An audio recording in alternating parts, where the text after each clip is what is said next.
Hi everyone, and welcome to the channel.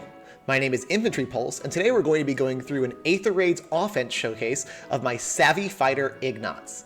Now, Savvy Fighter is a pretty newly released skill. It just came out on the Valentine's banner on Valentine's Lucina, and basically what it does is, so long as your opponent does not have the speed to double, so that is to say, so long as they don't have 5 more speed than you get a null follow-up effect, and you get 30% damage reduction on the foe's first attack. That's pretty good. Some brave effects might give that trouble overall, but that's definitely really, really good. Null follow-up is a great skill in and of itself, and then giving 30% damage reduction on top of that is very, very excellent. So this is best used by fast armors, which is why I've made use of it on my Ignatz. So without further ado, let's get into the showcase. First up, we have this kind of standard save ball type team. We've got a far save unit in Ascended Fjorm. We have 30% damage reduction on the first hit from Niffle. And then we have Catria in the back. So it's basically a Catria Ball. You've got Brave Marianne here at +10, so she's quite the threat. Now, I always build my save ball to make sure that I'm getting +6 to all stats. I use tactics buffs to do that. So, but placing my units between Freya and Ullr this bonus season, make sure that they get Spectrum +6. Into our first combat here. Okay, so we have Hector versus Niffle. Niffle is going to Brave effect here, but is going to Windsweep Hector. So my team is going to have the Flash effect on them this first round, which is fine. That's not a huge deal, but that does mean Ignatz is going to take the Brave effect from Bridal Catria here with Premion. So that is not a terrible problem. He'll shrug it off pretty nicely. Because that's the thing about Ignatz. Not only does he have good speed to use Savvy Fighter, he also has very, very good res. So you can stack up his res pretty well in a season like this, and most ranged threats are going to be hitting res anyway. Anyway, so we're going to be taking out Niffle here with Freya in order to remove that flash effect so we don't have any more problems on that on future terms. She is a Shushian, but that doesn't matter because we're just going to destroy her anyway. Freya isn't going to Canto forward to space. So we can actually move the save ball up a little bit, ever so slowly inching forward. Air's running up the right side to get pots. She's kind of on a solo mission right now where everyone else is in the save ball. Now, the rally trap with Marianne kind of ends up hindering a little bit maybe, but the moral of the story is Brave Marianne is actually looking to double there, it looks like, but it's actually not a double. It's actually the Catria triangle attack effect. So she's actually just attacking twice, which means that Ignatz actually did get that damage reduction on the first hit, even against a very, very, very speedy unit like a Max Invest Brave Marianne. So that just shows how much speed you can stack when you use him properly.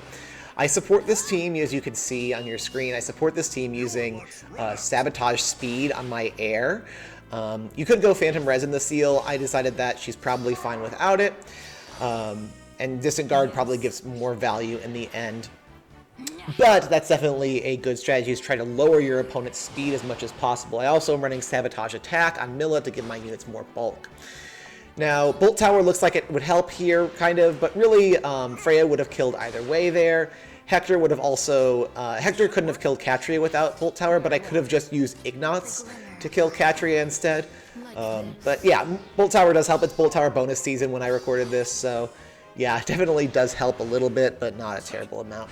But yeah, as you can see now, it's just a job of cleanup, which isn't too terribly hard. Brave Hector is obviously a very, very strong near save unit, one of the best near save units in the game. And I've stacked his attack and defense to a substantial degree, to the point where it's not really a problem for anyone. Oh yeah, also I just destroyed a rather high-leveled armor school that was actually debuffing my units. So this is all happening through debuffs. Hector doesn't care about debuffs, obviously, but Ignatz is actually getting hit by those, I think it was -5 debuffs from that school. So that's pretty impressive that he can still carry on as such. Okay, so now we have like a high threat range team. I wouldn't exactly call it a Cavline, but it's Cavline-esque, right? So you've got some big threats on this team. You have a +10 duo Lif, and the reason why I wanted to include this is that Ignatz can sometimes struggle against, duo Lif. So Lif has very high defense for a mage cav, for a mage in general, but especially for a mage cav. So Ignatz sometimes struggles to deal damage to him. But having Savvy Fighter means that Duo Lif is not getting his auto follow-up, which is really, really great news, actually. So he's only going to be able to deal the, he only has 14 damage here. It's reduced to 12 actually. And Ignatz actually gets to retaliate with 2 attacks. Not doing very much damage, but it is essentially a neutral matchup, right? This is a worse matchup for him right now because he has the guard effect from Plumeria's Dance. And also that Lif is running guard in the B slot, so there's lots of guard happening, which is not super great for Ignatz. That is, I would say, Ignatz's weakness is without specials and without, special acceleration, he is definitely going to deal less damage, but he's much, much thicker. It's kind of the debate that we have between taking something like Special Fighter versus Hardy Fighter. Hardy Fighter is obviously more resilient units, but things like Special Fighter, Crafty Fighter often help units get kills they wouldn't otherwise get. So that's definitely a pro in that column. We're going to take out both Leone and Dorothea on this turn, and then got to just set up the save ball in a way to maximize Ignatz's possible stats in combat. So that's going to let him actually take out Lif finally this turn, which is really, really nice. It should be said that Lif is also cutting the Savvy Fighter damage reduction with his weapon, but still, still doing well, so we're still fine with that. Erica's often a counter to Brave Hector, but as you can tell, my Hector's built to handle her and do just fine. The attack defense form really, really helps him out there. Bonfire's also great. Yeah. Ignatz has a good matchup in Light Season generally because his matches against the Light Season Mythics are pretty good. Bremimon really relies on that auto double he has in his weapon.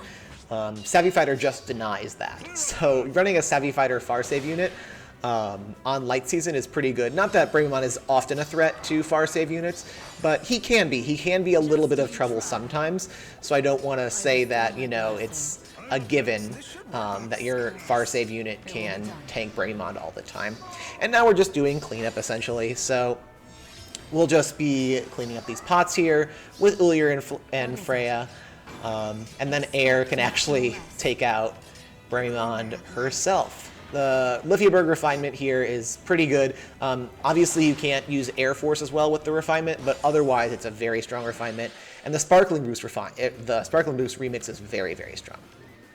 Okay, so now we're moving into what I would call a more traditional kind of Cavline. We've got Brave Alm here, but he's kind of, a Cav in himself because he does have that extra movement.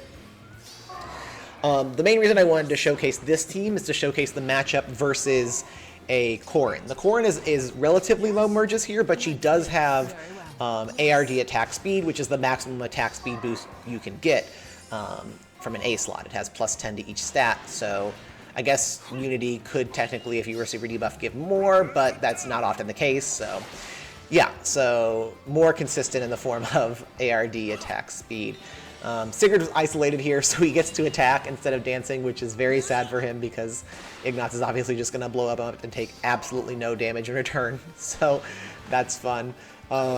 Save Balls and La Rochelle. If you're running La Rochelle, I would recommend actually putting Dazzling Staff in her B slot because that matchup is not really great. It's a good against literally every other kind of tank, obviously, but versus a Save Ball, I'll always have like a Mythic or, a Flane or whatever else in front. So they're the ones that are going to get hit with her staff, her Flash Effect staff, instead of whoever else. Also, just a note, this is not about Hector. This video is not about Hector.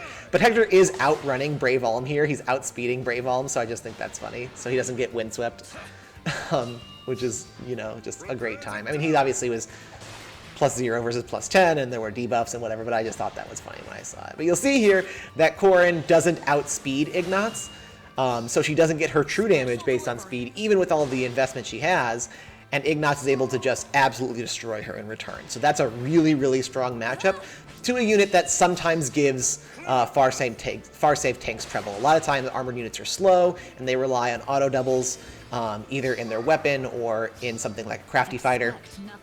So running a speed-based unit with that Savvy Fighter effect is actually quite good into something like a Ninja Corrin, which may become more common if, she ends up winning a Hero Rises. So something to be thinking about for the future as well. And now we're just doing cleanup, obviously, so the Mythics, as they're wont to do, are just going to clean up pots and take out whatever units are left.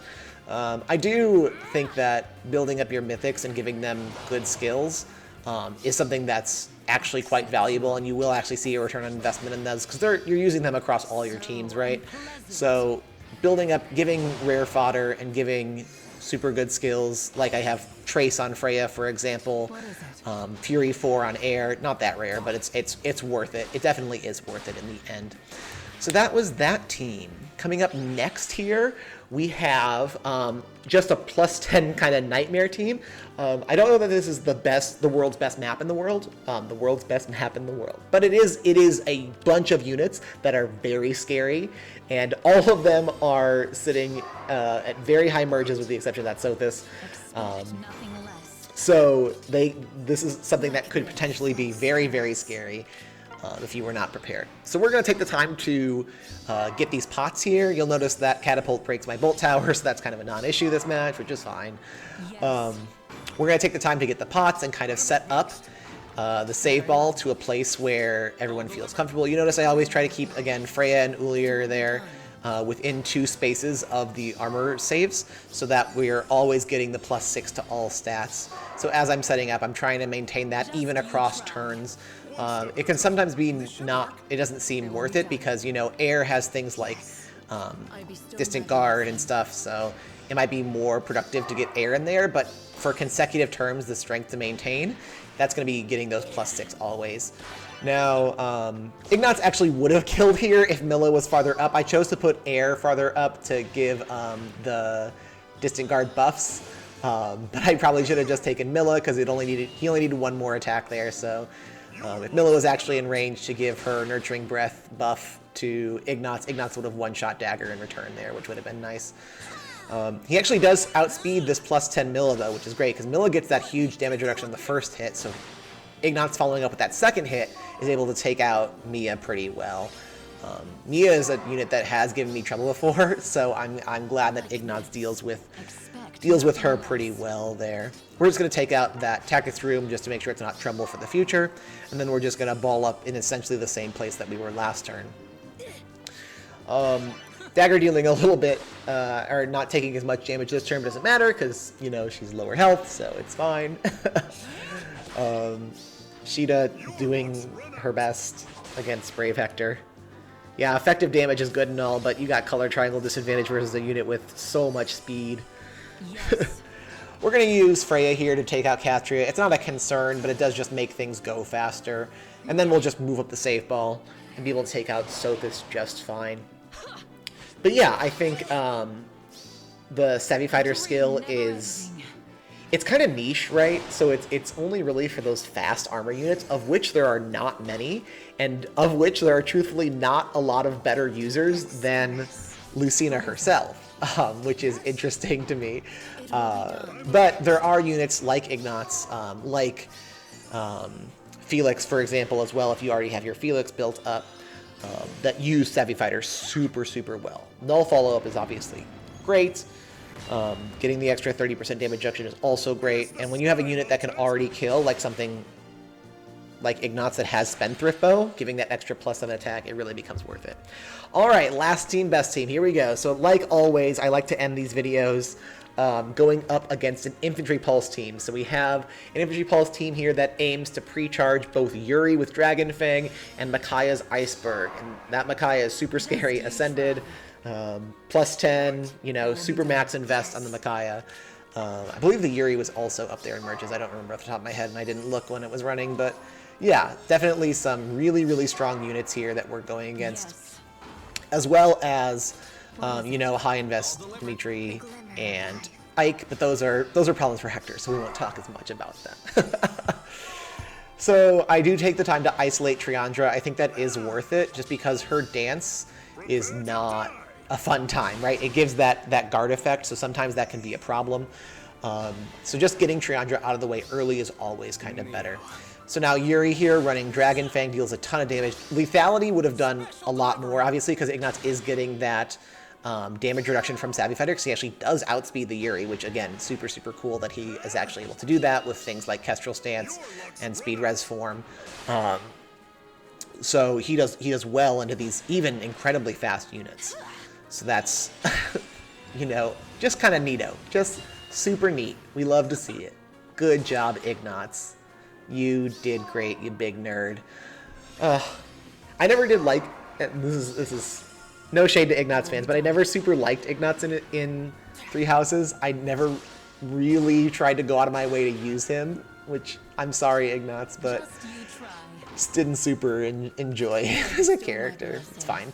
But yeah, so we're gonna take out the healing tower there, so the bolt tower damage sticks, which is not super important, but because as you can see, Ignatz outruns and has that null follow-up effect. So Micaiah does damage. Obviously, she has effective damage. She has pre-charge Iceberg.